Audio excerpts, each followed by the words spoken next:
最近这段时间，金融市场发生了一件非常诡异的事情，就是黄金跟白银的走势出现了极度夸张的分化。这对原本应该同进同出的金银兄弟，现在却彻底各走各的路了。如果你现在还凭着直觉盲目的去跟风买金银，很可能就会不知不觉变成市场里的韭菜。今天这支影片我会告诉你，这波金银分化背后到底藏着什么我们普通人能抓到的赚钱机会。更重要的是，当大家都在盯着金银看的时候，我发现了一个方向更明确、更值得我们现在去提前埋伏的目标，那就是澳元和它背后的澳洲经济。这关系到未来的走势分析和具体的投资建议。我还会分析现在混乱的政治局势对你荷包的影响，内容全部都是我用真金白银换来的钱货，一定要看到最后，因为在影片的最后我准备了一个超级隐藏版的 bonus， 是一个关于 ETF 布局的私房策略，保证让你听完马上就能看懂怎么操作。我们现在看到的标题是金银走势分化，但真正的财富密码其实隐藏在澳元的方向里，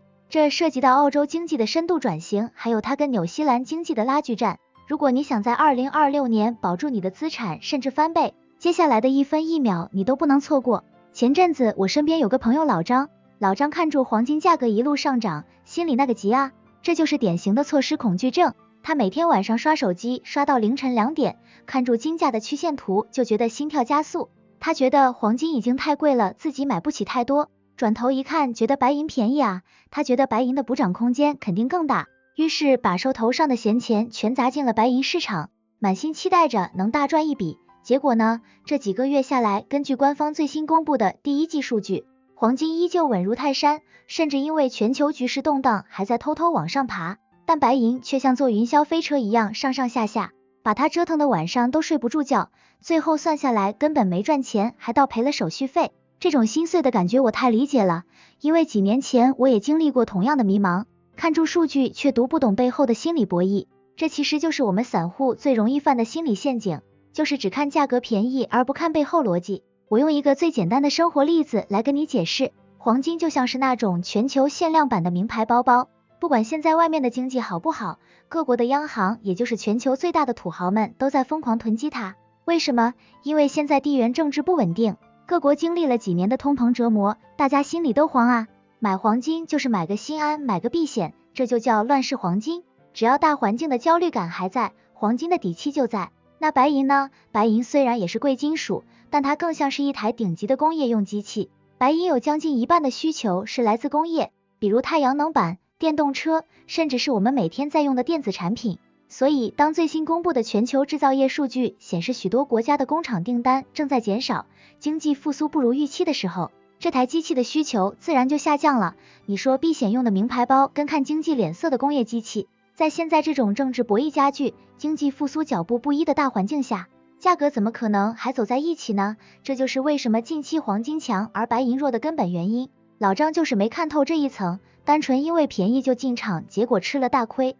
但是投资市场最有趣的地方就在这里，当所有人的目光都被黄金和白银的拉扯吸引过去，每天在那边为了几块钱的涨跌焦虑时，我却把目光转向了另一个地方。我发现资金是聪明的，当金银的分歧走到了一个极限，市场上的热钱一定会寻找下一个更有确定性、更安全的突破口，而这个突破口就是被很多人暂时冷落的澳元。你可能会觉得奇怪，黄金白银跟澳元有什么关系？关系可大了。澳洲是一个家里有矿的国家，它的经济命脉跟全球大宗商品息息相关，而在这波全球经济洗牌、地缘政治重新分配的过程中，澳洲经济正站在一个非常关键的转折点上。尤其是考虑到现在中东局势对油价的冲击，还有各国对能源安全的极度渴望，澳洲的地位已经悄悄发生了变化。大家有没有发现最近去超市买东西越来越贵？这就是通膨对我们生活的真实蚕食，而澳洲正是那个能从通膨中受益的特殊存在。接下来我会告诉你我是怎么从日常生活和过往的交易经验中发现澳元即将迎来的巨大方向，以及它跟纽西兰元之间到底藏着什么样的套利机会。你现在心里一定有个大问号，凭什么是澳洲？全世界那么多国家，为什么偏偏是它？这就要说到我们普通人在看经济新闻时最容易忽略的一个底层逻辑，就是国家也是要赚钱的，你要看它靠什么赚钱。打个比方，澳洲就像是一个家里有矿、收租收到手软的土豪地主，而他的邻居纽西兰则像是一个经营精致高级农场的小老板。这两个国家在地图上靠得很近，很多刚进市场的投资小白，甚至包括几年前刚开始学投资的我，都以为澳元和纽西兰元是双胞胎，觉得买谁都一样，只要大方向对了就会一起涨。我跟你说，我以前就在这对假双胞胎身上吃过大亏。那时候我自作聪明，看纽西兰元跌得多就去抄底，想说它迟早会跟上澳元的脚步，结果呢，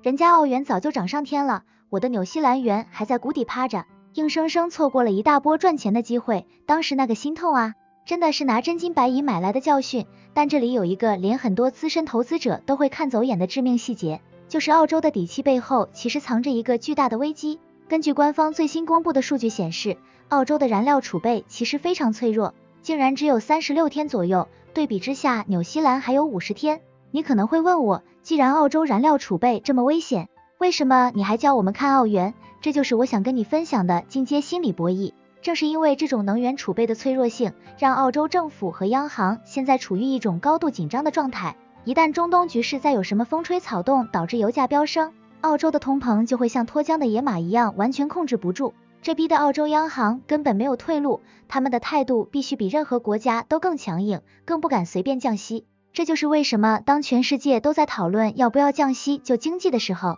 澳洲却还在死撑着高利息，这对我们投资者来说就是一个信号，利息越高，钱就越往那里跑。虽然燃料储备少是一个国家安全隐患，但在金融市场的眼里，这种被逼出来的高利息环境反而成了一种吸引资金的磁铁。你看现在这个世界局势，中东那边局势紧张，各国的贸易战、制裁满天飞，在这种充满焦虑，大家都没有安全感的时候，你觉得大家最需要什么？是每天喝一杯纽西兰的高级牛奶，还是需要铁矿砂来造桥铺路，需要煤炭和天然气来发电保命？答案非常明显，当世界越乱，政治博弈越激烈的时候，那些硬核的大宗商品就越值钱。虽然家里的油桶有点空，但澳洲手里握着全世界都抢着要的矿产，这就是他敢跟市场硬碰硬的本钱。这还牵涉到一个很现实的心理因素，投资最怕的是什么？是不确定性。当你心慌的时候，你喜欢靠着一面坚固的水泥墙，还是一面看起来漂亮但一推就倒的木板墙？澳洲现在的经济结构配合上不得不维持的高利息，就是那面让国际资金觉得有利可图的水泥墙。除了靠山吃山，我们还要看利息。大家记住一句话，钱是这个世界上最聪明也最现实的东西，哪里给的利息高，哪里的经济看起来最稳，钱就会往哪里跑。根据最新公布的数据，纽西兰因为国内经济有点撑不住了，大家都在猜他们不得不提早降息来救经济。但是澳洲呢，因为要压制那随时可能爆炸的通膨，利息还维持在高位，这就在澳元和纽西兰元之间形成了一个巨大的水位差，水往低处流，钱往高息走。当资金不断涌入澳洲，澳元的方向自然就比黄金、白银，甚至比纽西兰元要明确的太多了。这就是我们现在能抓到的赚钱机会。与其每天心惊胆战的去猜黄金会不会突然暴跌，或者去赌白银会不会补涨，不如去抓这种因为国家储备脆弱性引发的不得不维持高息政策的趋势。我有个学生之前一直纠结要不要买金币保值，我跟他分析完这种能源安全背后的利息逻辑后，他尝试把部分资金配置到跟澳洲资源挂钩的资产上，结果这半年的收益比他守着那几块金子要强得多。这就是认知提升带来的红利。你要知道，在这个市场里，情绪是可以被利用的，但数据和国家实力是不会骗人的。当大家都在为了金价的一点点波动而心跳加速时，你如果能看透澳元背后这种因危机而产生的强势逻辑，你就能像我一样晚上睡得安稳，因为你知道你站在了强者的一方。但是问题来了，听完这些，难道我们明天就要跑去银行换澳元吗？或者自己跑去开个外汇保证金户头，在那里厮杀？千万不要！如果你是刚接触投资的人，这样做风险太高了，而且资金的利用效率非常低。我们普通人要用最聪明、最省力的方法来分一杯羹，这时候就要用到我最喜欢也最适合我们散户的投资工具 ETF， 这是我多年摸索出来最高效的配置方式。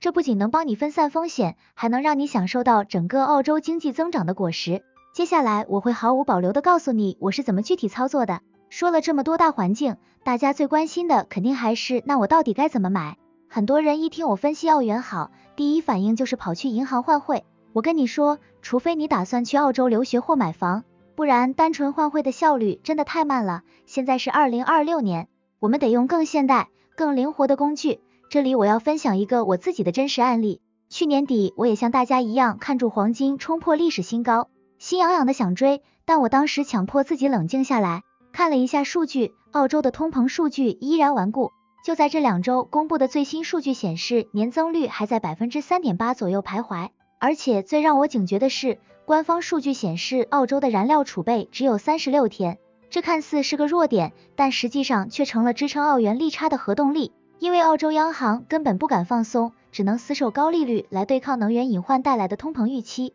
当时我就做了一个决定，我没有去赌金价还会涨多少，而是透过 ETF 布局了澳洲的资源类股和相关的货币资产。结果呢，这几个月金银震荡的厉害，我的这部分布局却因为这种被逼出来的利息差和大宗商品支撑，稳稳的跑赢了大盘。这就是我常说的，与其在波涛汹涌的大海里冲浪，不如搭上一艘动力充足的大船。如果你现在手头有点闲钱，心里又因为不知道投哪里而发慌，我建议你冷静下来，思考一下未来的走势。现在全球都在搞供应链安全，澳洲作为最重要的矿产基地，它的政治地位只会越来越高，尤其是在2026年这种地缘政治极度敏感的时刻，澳洲就像是全球经济的救命稻草。虽然它燃料储备脆弱，但这种不稳定性反而让澳元在未来走势中因为利率支撑而依然有很强的底气。所以我给你的投资建议是分批进场，千万不要一次梭哈。虽然我强烈看好澳元的方向，但市场永远有波动，如果你想布局，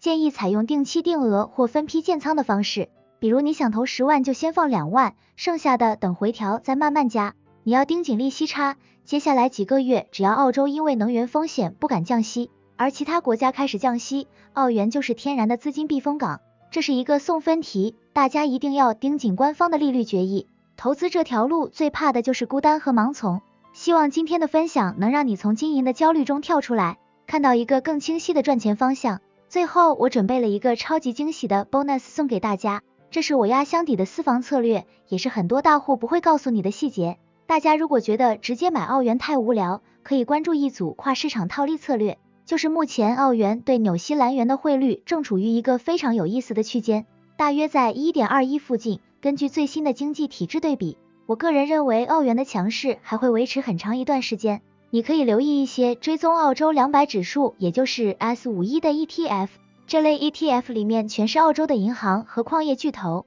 当澳元升值加上矿产价格稳定时，这些公司就是双重获利，这比你单纯持有黄金多了一份稳定的公司配息。说到这里，你可能还是会觉得虽然听懂了逻辑，但具体到今天下午或者是明天开盘该怎么操作还是有点心慌。毕竟看懂趋势和真正把手伸进市场里拿钱是两回事。我非常理解这种心情，所以我其实已经私下整理好了一份针对2026年上半年的澳元资产实战方案，里面不仅有我刚才提到的几只关键 ETF 的具体买点跟卖点，还有我个人如何利用现在澳洲与纽西兰之间燃料储备落差进行对冲的具体比例。这套方案是我跟几个圈内的老手反复推敲过的，目的就是要在这种动荡的政治环境下帮我们这群普通人锁定利润。如果你也想要这份具体的实战清单，我现在给你一个选择，只要这支影片的点赞人数过1000，并且留言区有超过500个人留言我要领先方案，我就会专门再做一支影片，把这个方案的一部分细节公开给大家看。但如果你现在就已经等不及，或者是想更有系统的跟住我一起布局，我诚心的邀请你加入我的会员频道，在会员专区里，你可以第一时间抢先看到我所有的投资方案。说真的，加入会员每个月的费用比你去油站买一杯咖啡还要便宜，但这却能让你避开市场上无数个老张正在踩的坑，甚至帮你节省几十个小时自己去啃那些枯燥报告的时间。把专业的事情交给我来帮你过炉，你只需要负责看懂大方向并做出最适合自己的决定。当然，我最后还是要大声的提醒大家，影片里提到的所有内容纯属我个人的经验分享与意见，投资这件事绝对没有100%的保证，市场水很深，风险一定要根据你自己的财务状况来评估，千万不要拿你的生活费或是救命钱来开玩笑。赚钱很重要，但保护好自己的本金更重要。最后，我想反问大家一个问题，你觉得在接下来的这几个月里，澳洲央行会不会因为那脆弱的36天燃料储备而被迫继续加息，还是会因为全球经济放缓而跟住降息？欢迎在评论区大胆写下你的看法，也别忘了关注并分享我的频道，同时点个赞，你的支持是我继续做优质内容的最大动力。这里是赚钱角度，我们下期视频见，拜拜。